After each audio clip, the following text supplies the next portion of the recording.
اور یہاں پر آپ کو اہم خبر دیتے چلیں، سندھ حکومت نے کراچی سمیت صوبے بھر میں تعلیمی ادارے کھولنے سے متعلق اہم فیصلہ کر لیا۔ آپ کو بتائیں، سندھ میں کورونا ٹاسک فورس کا اہم اجلاس ہوا جس میں یہ فیصلہ کیا گیا 7 جون سے صوبے بھر میں تمام تعلیمی سرگرمیاں بحال کر دی جائیں گی۔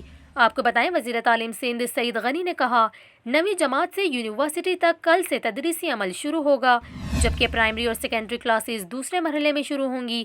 انہوں نے مزید کہا تعلیمی اداروں میں کورونا SOPs پر سختی سے عمل درآمد کرایا جائے گا، جبکہ 50% حاضری ہوگی۔ سعید غنی نے یہ بھی کہا تعلیمی اداروں کے عملے کو ویکسینیشن کرانا لازمی ہوگا۔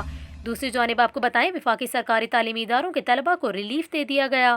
پہلی سے چوتھی جبکہ چھٹی اور 7ویں جماعتوں کے بچوں کو بغیر امتحان اگلی جماعت میں پروموٹ کرنے کا فیصلہ کیا گیا۔